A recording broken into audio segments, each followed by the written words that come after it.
Les Houthis du Yémen viennent de montrer leur démonstration de force inédite dans l'histoire face aux États-Unis d'Amérique, l'une des plus grandes puissances militaires au monde, classée deuxième après la Fédération de Russie.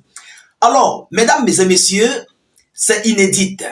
Le Yémen est imbattable, le Yémen est intouchable, le Yémen que tout le monde connaît, qui n'est même pas sur la liste des 20 pays les plus équipés et armés, aguerris au monde, fait face aux États-Unis d'Amérique et à ses alliés israéliens, britanniques et occidentaux.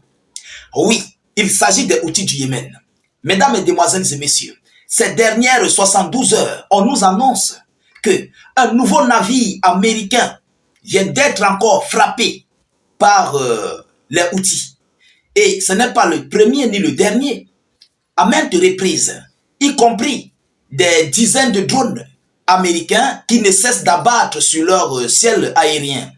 Alors, chers dames, chers messieurs, selon le communiqué officiel qui a été fait par le commandement yéménite, qui a annoncé officiellement ici d'avoir mis en déroute des opérations, je dis des opérations de grande envergure contre le territoire yéménite, qu'il s'agissait ici des navires britanniques, des navires américains, des avions, des porte-avions américains et tout ce qui s'ensuit.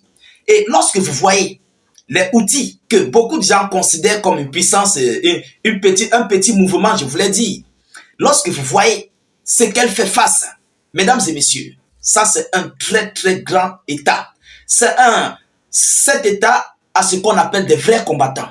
Oui, parce que le Yémen fait face à Israël, aux États-Unis d'Amérique, aux Britanniques, à l'Allemagne et à d'autres pays de l'OTAN tous ensemble. Essayez vous-même de comprendre à quel point cet État est résistant. Donc, je vais entrer dans l'information officielle qui a été publiée officiellement par le régime yéménite, plus précisément par le commandant en chef yéménite. Mesdames et messieurs, qu'est-ce qu'ils nous disent selon les informations officielles? Rassurez-vous de partager la vidéo dans tous les groupes, sécurisez-la avec un maximum de j'aime et suffisamment de cœur. Vous comprenez? Et abonnez-vous massivement à nos différents canaux YouTube, Facebook. Surtout, s'il vous plaît, n'hésitez pas d'activer la cloche, c'est très important. Ça vous permettra de recevoir nos vidéoconférences en temps réel, à l'heure et à la seconde. Mesdames et messieurs, qu'est-ce qu'ils nous disent? Alors, un porte-avions américain en mer Rouge a été frappé par les Houthis du Yémen, selon les informations.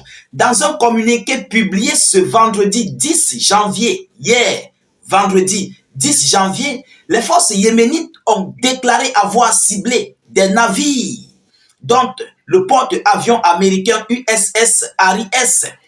Truman dans la partie nord de la mer Rouge, au cours des dernières 48 heures précédentes, en utilisant des missiles de croisière et des drones chargés d'explosifs. Vous voyez, en décembre dernier, décembre 2024, je crois que j'avais publié une vidéoconférence là-dessus où les Houthis du Yémen avaient ciblé toujours un navire porte-avions américain. Décembre passé, ils avaient abattu un gigantesque drone les plus coûteux des États-Unis d'Amérique, toujours le même décembre. Au mois de novembre, ils avaient abattu un autre drone très coûteux, le drone QR, c'est QR quoi là? Quelque chose comme ça, le plus gigantesque des drones. Mais comme cela ne suffisait pas, le Yémen continue ses opérations, malgré les capacités militaires que tout le monde connaît, que les États-Unis possèdent. Le Yémen parvient à faire face. Alors, qu'est-ce qui se passe réellement? Les Houthis là, qu'est-ce qu'ils ont? Quel est leur secret? Mesdames et messieurs, alors, pendant qu'ils sont en train de faire ces opérations, ce que les Américains oublient, ça permet aux Houthis du Yémen d'améliorer leur capacité d'armes. Ils oublient ça. Plus vous faites la guerre avec quelqu'un, plus il teste ses capacités d'armes. Est-ce que vous comprenez?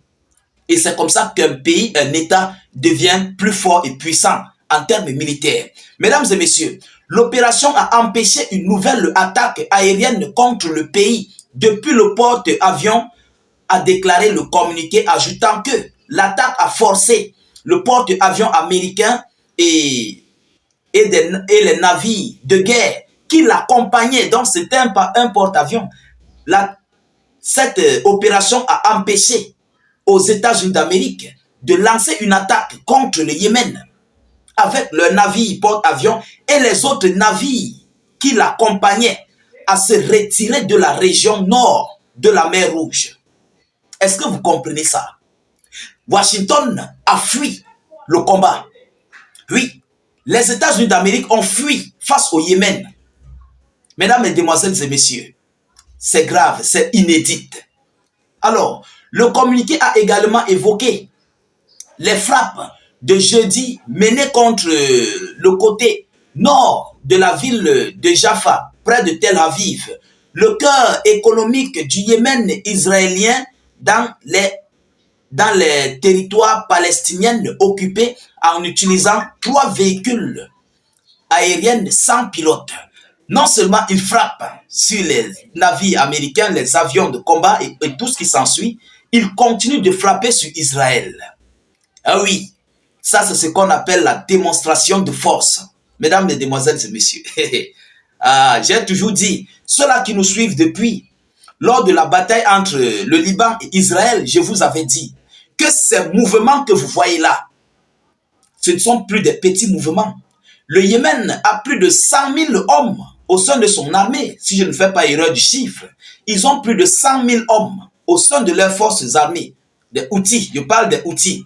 Bon, l'armée yéménite est à part et les outils, c'est un mouvement, ils sont à part. Au sein du mouvement outils, ils ont environ plus de 100 000 hommes. Pareillement au Hezbollah libanais. Est-ce qu'on se fait comprendre? Mesdames et messieurs, les troupes yéménites ont commencé à lancer leurs opérations contre des cibles israéliennes en octobre 2023 en soutien à Gaza et au Liban, qui ont respectivement subi la guerre génocidaire et les attaques meurtrières croissantes du régime israélien. Vous comprenez? Donc eux, ils viennent pour le soutien de leurs pays frères voisins.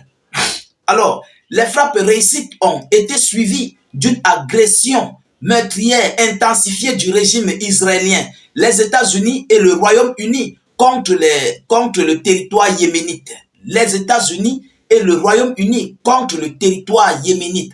Vous pouvez donc comprendre qui est-ce à qui le Yémen fait face. Est-ce que vous comprenez? Est-ce que vous pouvez, je ne sais pas, vous regardez, peut-être vous comprenez ça comme vous comprenez, mais essayez de voir la gravité de la chose.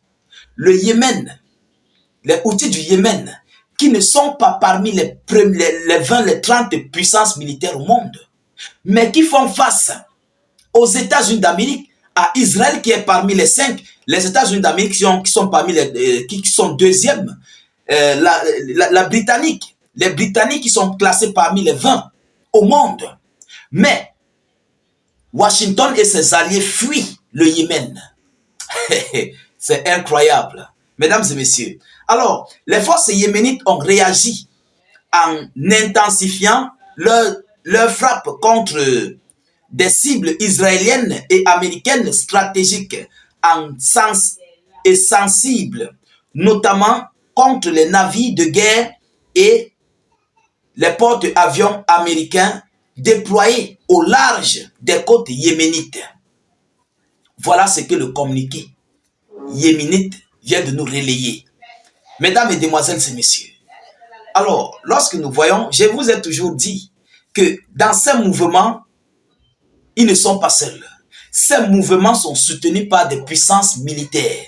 Mais qui sont ces puissances militaires qui soutiennent ces États tels que les Houthis du Yémen, tels que le Hezbollah libanais? Je vous ai toujours dit ça ici. Et ces gens sont imbattables. Ils ne peuvent même pas, il ne faut même pas que les États-Unis d'Amérique se fatiguent contre ces gens parce qu'ils vont renaître. Vous abattez un aujourd'hui, demain il y aura 2 qui vont naître. Après demain il y aura 3 qui vont naître. Et ils reviendront pour la même cause. Oui, c'est de venger mais complètement le repos éternel de leurs compatriotes. Donc, ce qui se passe au Proche-Orient, Washington est complètement en train de perdre toute son énergie totale. Et ils se disent toujours que le Yémen est le Yémen d'hier.